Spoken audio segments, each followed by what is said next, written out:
छापे कुछ। चलिए बच्चों, तो आज से हम लोग उत्सर्जन को जानेंगे। इसके पहले परिवहन, श्वसन और जैव प्रक्रम एवं पोषण, जीवों में पोषण कैसे होता है ये आप जान चुके हैं। श्वसन कैसे होता है, फिर परिवहन कैसे होता है। अब जब पोषण होगा, श्वसन होगा, परिवहन होगा, तो हमारे बॉडी में कुछ उत्सर्जित पदार्थ बन जाते हैं जो हमारे बॉडी के लिए, हमारे शरीर के लिए हानिकारक एवं अवशिष्ट होता है। जैसे ये उत्सर्जन आप देख रहे हैं, जो शब्द उत्सर्जन है, ये शब्द से पता चलता है एक प्रक्रिया का। उत्सर्जन एक प्रक्रिया है। यह प्रक्रिया का काम ही है हमारे शरीर में जो हानिकारक एवं अवशिष्ट पदार्थ जो है उसे बाहर करना। यानी उत्सर्जन एक प्रक्रिया है।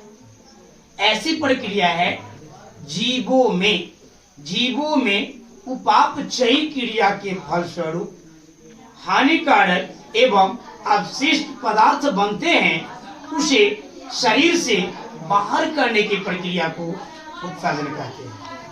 उत्सर्जन फिर से सुन लीजिए, हमारे शरीर में या कोई भी जीव में उपापचयी क्रिया होती है, उसके फलस्वरूप में हानिकारक एवं अवशिष्ट पदार्थ बनते हैं। वह हानिकारक एवं अवशिष्ट पदार्थ को शरीर से बाहर करने की प्रक्रिया को उत्सर्जन कहा जाता है। ये प्रक्रिया हमें उम्मीद है कि आप लोगों को समझ में आ गया होगा। अब रह गई बात कि सर उत्सर्जन तो एक प्रक्रिया तो हम समझ गए, लेकिन आप ये जान रहे हैं कि कोई भी जीव है उसमें उपापचयी क्रिया के फलस्वरूप में हानिकारक पदार्थ बन रहा है। ऐसा पदार्थ बन रहा है जो हमारे लिए हानिकारक है, नुकसानदेह है। वो पदार्थ को उत्सर्जी पदार्थ कहते हैं। उत्सर्जी, हाँ, उत्सर्जी पदार्थ कहेंगे। जो हमारे शरीर में उपापचयी क्रिया के फलस्वरूप में बना और हमारे शरीर के लिए हानिकारक है, नुकसानदेह है, वो पदार्थ को कहेंगे उत्सर्जित पदार्थ। अब वही उत्सर्जित पदार्थ को न शरीर से बाहर करेंगे, तो उसे बाहर करने के लिए कोई अंग की आवश्यकता होती है। उसे बाहर करने के लिए कोई अंग है, ऑर्गन्स है, वही ऑर्गन्स वो उत्सर्जित पदार्थ को बाहर करेगा। तो बच्चों, आप कह सकते हैं कि हमारे शरीर में उपस्थित हानिकारक एवं अवशिष्ट पदार्थ को जो अंग बाहर करता है, जो अंग बाहर करता है, उस अंग को उत्सर्जी अंग कहते हैं। हमारे शरीर से जो उत्सर्जित पदार्थ होंगे, हानिकारक पदार्थ होगा, अवशिष्ट पदार्थ होगा, उसे जो अंग बाहर करेगा वो अंग को उत्सर्जी अंग कहेंगे। बच्चों, मनुष्य की जहां तक हम बात करेंगे तो मनुष्य में या उच्च वर्ग के जंतुओं में जो सबसे प्रमुख उत्सर्जित पदार्थ जो होगा, सबसे प्रमुख उत्सर्जित पदार्थ वो है कार्बन डाइऑक्साइड। वो कौन है?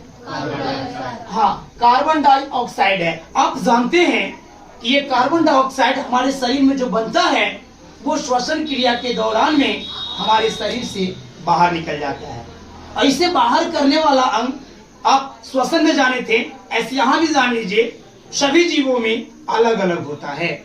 जैसे अगर रहे की बात, स्तनधारी की बात किया जाएगा, मैमल्स की बात की जाएगी, इसमें CO2 जो होता है फेफड़ा की सहायता से बाहर होता है। मनुष्य हो गया, गाय, भैंस, पक्षी, ये सब में CO2 जो होता है वो फेफड़ा के द्वारा बाहर होता है। बच्चों, कीट जो होते हैं उसमें CO2 उसके श्वास नली, जिसको आप ट्रेकिया बोलते हैं, ट्रेकिया की मदद से बाहर होता था। कुछ जलीय जीव हैं जिनको आप, जैसे मछली की बात करते हैं, तो मछली भी कार्बन डाइऑक्साइड को बाहर करती है, तो वो किसकी सहायता से? गैस की सहायता से, गलफड़ा की सहायता से। अब रह गई बात, कुछ ऐसे भी जंतु है जो जल में भी रहता है और स्थल में भी रहता है, उसमें भी ये पदार्थ बनते हैं, कार्बन डाइऑक्साइड बनते हैं। वो जल में है तो अपनी झिल्लीदार त्वचा से, और जब स्थल पे है तो फेफड़ा से करते हैं। तो ये देखिए कि सबसे प्रमुख उत्सर्जित पदार्थ जो है वो कार्बन डाइऑक्साइड है। ठीक है। अब सबसे प्रमुख उत्सर्जी अंग की बात करेंगे, मनुष्य की हम बात करें कि मनुष्य में सबसे प्रमुख उत्सर्जी अंग कौन है, तो कहेंगे वृक्क। क्या कहेंगे? वृक्क को इंग्लिश में हम लोग किडनी कहते हैं। इसका दूसरा नाम एक है बच्चों, उसका नाम है गुर्दा। क्या नाम है? गुर्दा। गुर्दा, गुद्दा नहीं कहेंगे, गुर्दा। गुद्दा और गुर्दा में फर्क है। गुद्दा के मतलब होता है मल द्वार, जिसको आप एनस कहते हो, लेकिन गुर्दा जो होता है किडनी होता है। हमारी बॉडी में बच्चों किडनी जो होती है 2 होती है, इसकी संख्या 2 होते हैं। और ये स्थित कहाँ होता है? तो ये एब्डोमिनल कैविटी, जिसको उदर गुहा, देखिए हम आप दिखाते हैं। खास करके मनुष्य में हम उत्सर्जन तंत्र के बारे में पढ़ेंगे बच्चों। मनुष्य का सबसे प्रमुख उत्सर्जी अंग जो होता है वो किडनी होता है। इसकी संख्या 2 होती है। किडनी की संख्या कितने होते हैं? 2 होते हैं बच्चों। अब ये सेट कहाँ होता है, स्थित कहाँ होता है, ये समझेंगे। आप देख रहे हैं ये कमर वाले भाग होता है, कमर से ऊपर, फेफड़ा से नीचे, फेफड़ा से नीचे और कमर से ऊपर पूरे क्षेत्र को हम लोग एब्डोमिनल कैविटी बोलते हैं, जिसे हम उदर गुहा कहते हैं। क्या बोलते हैं? उदर गुहा। हाँ, उदर गुहा कहते हैं बच्चों। ये एब्डोमिनल कैविटी के पृष्ठीय भाग में, जिसको देह भित्ति यानी पीछे वाले भाग में एक मेरुदंड होती है, जिसको आप रीढ़ की हड्डी बोलते हैं। रीढ़ की हड्डी में बाएं और दाएं साइड में स्थित होता है। अगर कोई पूछे किडनी कहाँ होता है, तो एब्डोमिनल कैविटी, उदर गुहा के पृष्ठीय क्षेत्र, रीढ़ के दाएं और बाएं साइड में स्थित होता है। बच्चों आप लोग को दिख रहा होगा ये बायां साइड दाएं साइड की अपेक्षा थोड़ा ऊपर है। दोनों किडनी समान ढंग से नहीं होते हैं। बायां वाला किडनी दाएं वाली किडनी से थोड़ा ऊपर होता है। यहाँ पे देखेंगे बायां वाला किडनी दाएं वाला थोड़ा सा ऊपर है। तो माइंड सेट कर लो, ये जो किडनी होते हैं हमारे मेरुदंड के आजू और बाजू, बाएं और दाएं तरफ में स्थित होते हैं। अब रह गई बात कि बायां वाला किडनी थोड़ा सा ऊपर होता है, दायां वाला थोड़ा सा नीचे। सेब कैसा होता है बच्चों, इसका आकार कैसा होता है किडनी का? तो सेम के बीज के समान। आप सेम, जो सेम का सब्जी खाते हैं उसका बीज को देखेंगे, सेम टू सेम उसी प्रकार से होता है। तो कोई पूछेगा कि किडनी का आकार कैसा होता है, तो सेम के बीज की तरह कहेंगे। अब रह गई बात कि ये किस प्रकार से वर्क करता है हमारे बॉडी में। तो देखिए बच्चों, ये एक होता है शीरा और एक होता है धमनी। एक होता है शीरा, दूसरा होता है धमनी। शीरा आप जानते हैं हमारे बॉडी में अशुद्ध रक्त को धोने का काम करता है, और धमनी जो होता है शुद्ध रक्त को धोने का काम करता है। मेरे प्यारे बच्चों, इसमें देख रहे हैं कि 2 किडनी है। ये किडनी का काम होता है कि रक्त को ग्रहण कर लेना। रक्त को क्या कर लेना? ग्रहण कर लेना। और रक्त में जो उत्सर्जित पदार्थ के रूप में होता है वो यूरिया होता है, और यूरिक अम्ल होता है, अमोनिया होता है। ठीक है, सबसे विषैला पदार्थ होता है, याद रखेंगे, अमोनिया। सबसे विषैला पदार्थ कौन होता है? अमोनिया होता है। बच्चों स्थिति ऐसा है कि हम लोग के मनुष्य में क्या होती है, वो अमोनिया यूरिया में बदल जाता है। अमोनिया और यूरिया के रूप में ही मूत्र के रास्ते बाहर आता है।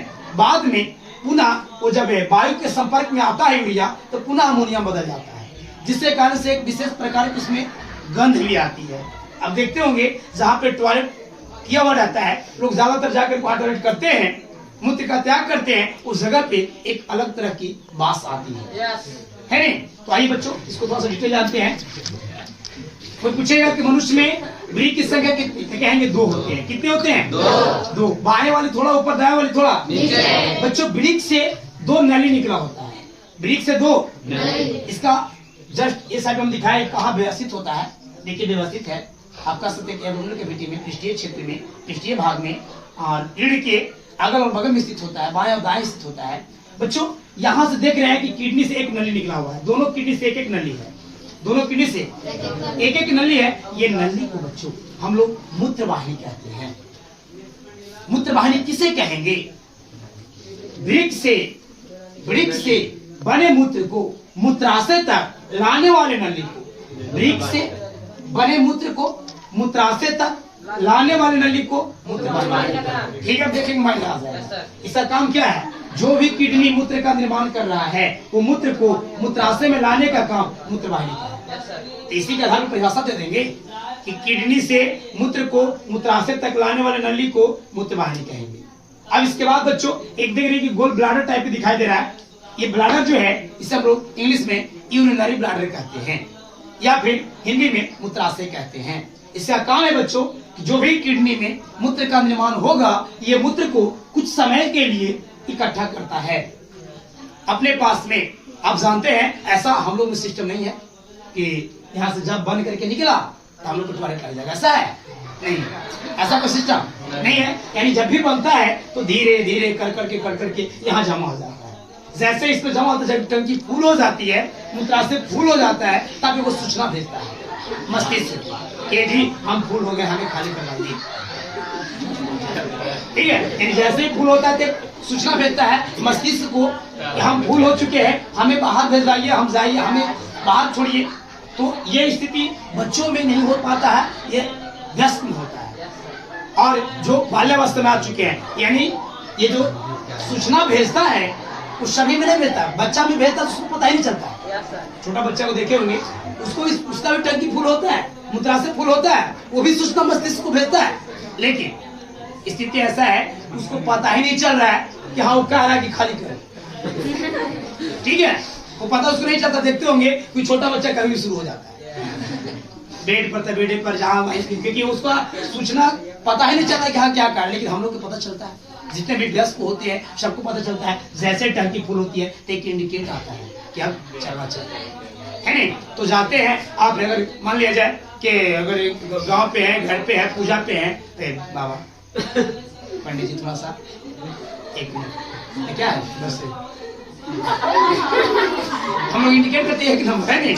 1 नंबर के लिए जाते हैं। और यहाँ से बच्चों एक मूत्राशय से एक नली निकला हुआ होता है, वो नली का नाम है मूत्र मार्ग। ये मूत्र मार्ग की सहायता मूत्र को क्या कर देता है, मार्ग। इसमें देखिए उत्सर्जन तंत्र में विशेष अंग को जाना नहीं है। सबसे पहला अंग है, मुख्य अंग जो है उसको हम लोग किडनी कहते हैं। और किडनी को सहायता करने वाले भी अंग होते हैं। जैसे किडनी में जो भी मूत्र बन रहा है उससे मूत्र नली लेकर के आ रहा है, और जो भी मूत्र आ रहा है वो एक जगह इकट्ठा हो रहा है, वो मूत्राशय में होता है। और मूत्राशय से बाहर करने वाला एक नली होता है, उसे हम लोग मूत्र मार्ग बोलते हैं। बच्चों आप इन्हें बहुत शेप रखेंगे, क्योंकि आपके बॉडी में बनने वाला हानिकारक पदार्थ को यही बाहर करता है। रक्त में जो हानिकारक पदार्थ होता है उसको निकाल करके रक्त में से और शरीर से बाहर करने का काम किडनी का ही होता है। इसलिए हम लोग किडनी को बचा कर रखेंगे। ये तब बचेगा जब आप ज्यादा अल्कोहल नहीं लेंगे, शराब का सेवन नहीं करेंगे। शराब ज्यादातर लेंगे तो एक किडनी डैमेज कर जाता है, और जब किडनी डैमेज करेगा तो क्या वो अमोनिया को, यूरिक अम्ल को, यूरिया को बाहर निकाल पाएगा? और जब बाहर नहीं निकल पाएगा तो सोचिए कितना विषैला पदार्थ है अमोनिया, हमारे रक्त में मिले रहेगा, हमारे बॉडी को नाश कर देगा, हम बर्बाद हो जाएंगे, मृत्यु हो जाएगी। अगर ये 2 किडनी में से कोई एक किडनी फेल कर जाता है, कोई दिक्कत, उतना दिक्कत नहीं पहुंच पाता है। आपका एक किडनी काम करते रहेगा तो सप्लाई का काम करेगा, उसमें से यूरिया को, यूरिक अम्ल को, अमोनिया को बाहर करेगा और आप सुरक्षित रहेंगे। लेकिन यदि अगर ये दोनों किडनी फेल कर जाता है बच्चों, अगर ये दोनों किडनी फेल कर जाते हैं तो ऐसी स्थिति में हम लोग की मृत्यु तय हो जाती है। लेकिन आज ये साइंस इतना डेवलप कर गया है, इतना डेवलप कर गया है कि ये दोनों किडनी फेल कर जाने के बाद भी एक कृत्रिम किडनी के नाम से जाना जाता है, उसको कहते हैं डायलिसिस।